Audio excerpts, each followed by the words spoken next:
Elizabeth with the Art of Cherishing Home, and today we're going to be making some egg curry. So first off, I have cut and diced up 2 small onions.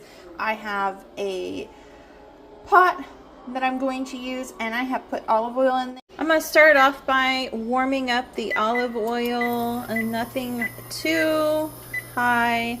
And I want the olive oil to start to smell and be fragrant before I add in my onion. I have about 6 cloves of garlic that I've pre-cut.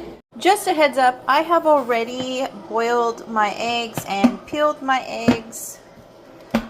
So you're going to want hard-boiled eggs. If you food prep, this is a good opportunity for you to use up those hard-boiled eggs. I have 8 eggs here. You can add more or less eggs depending on how much you like egg curry. I like egg curry a lot. My husband had to talk me down from I wanted to do like 12 eggs. He's like, no, that's too much. This is optional, but I have pickled some Thai chilies. It gives it a really unique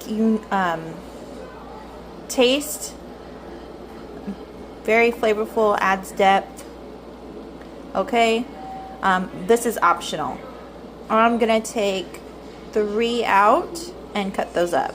These are spicy, so if you have a hard time with spicy food, maybe not use 3. You can also do jalapeno, but don't put in the seeds because the seeds are what make jalapeno spicy. So depending on your heat level, you can switch to jalapenos instead of Thai chilies. I smell my olive oil. I'm going to go ahead and put in my onion.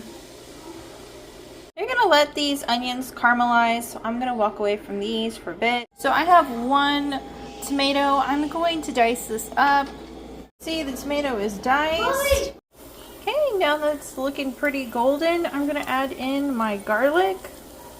I'm going to add some salt and pepper. Salt and pepper is to taste. I'm going to go ahead and add in my tomato and chilies. Normally I would add ginger paste here, but I'm all out of ginger paste, so there's going to be no ginger paste in this. But if you have ginger paste at home, go ahead and add it. I'm going to go ahead and set this mixture to the side. Kind of got ahead of myself and I forgot that I needed to fry the eggs. So I'm going to go ahead and put olive oil. If you have a cheaper oil, I would go ahead and use it for the frying. Once you start to smell the olive oil, I'm going to go add in some spices before I start to add in my eggs. I'm going to add in 1 bay leaf. I'm going to add in some cloves and some whole cumin seeds, Jeera. As you can see, there's that amount. I'm going to add in a little bit of cinnamon. If you have a cinnamon stick, that might be better. That's the amount of cinnamon that I'm going to put in there. Now I'm going to add black pepper in. Now I'm going to go ahead and stir this, let it become fragrant. And then I'm going to drop in the eggs that I have boiled already and fry them. Go ahead and poke my eggs with a fork just so that they don't pop at me when I'm cooking them. Pat dry your eggs so that there's no liquid on them because they will explode and pop on you. And I've had this happen to me, so make sure you don't skip the fork and be patting them down the step.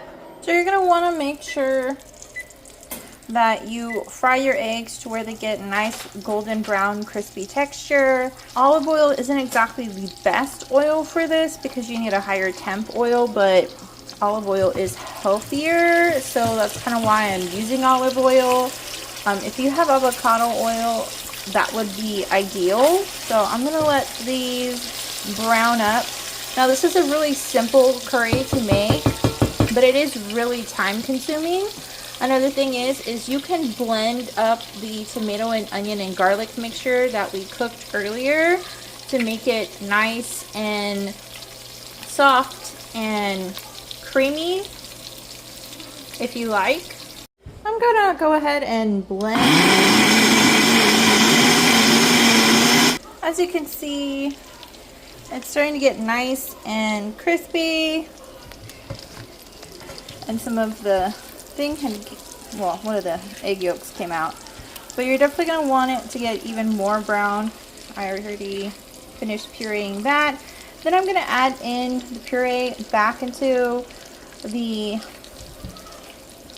egg mixture, and I'm going to add my spices and cook it some more. Honestly, if you could wait till the eggs are a little bit more crispier, that would be better, but I'm getting impatient because I'm hungry. So I'm going to go put in my tomato, onion, garlic mixture now. Down the heat. And now I'm going to add some water into the blender just so I can get rid of all of the excess, and I'm going to put this in here in a little bit. And also start to cook your roti to the side for this. As you can see, I added some water in, shook it around. Now I'm going to add in paprika, cumin powder, turmeric, and then hot masala. If you would like to use chili powder, you can use chili powder, but we have paprika, so I'm going to use 1 teaspoon of paprika. The paprika. I'm going to do half a tablespoon of turmeric, and it's going to go. I'm going to go in with half a tablespoon of the hot masala. See, it's a little bit more, but that's okay. 1 teaspoon of cumin.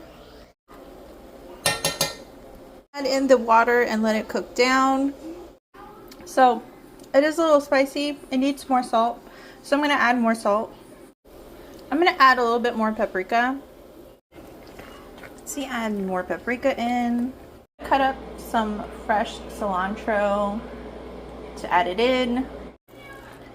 Now this pairs really well with potatoes, so if you wanted to add potatoes to this earlier in the process, you really could, and it would stretch out your curry. I like potato in it. My husband doesn't also necessarily like potato in his curries sometimes, so I didn't add it because of him. And then I like to eat it with roti, and you could eat it with rice, but I don't really like it with rice. But I don't really like rice in general. I know, blasphemy. Especially because I'm married to an Indian man. But this would be really nice with some chutney. So if you have tamarind, if you have mint, you could add yogurt to this.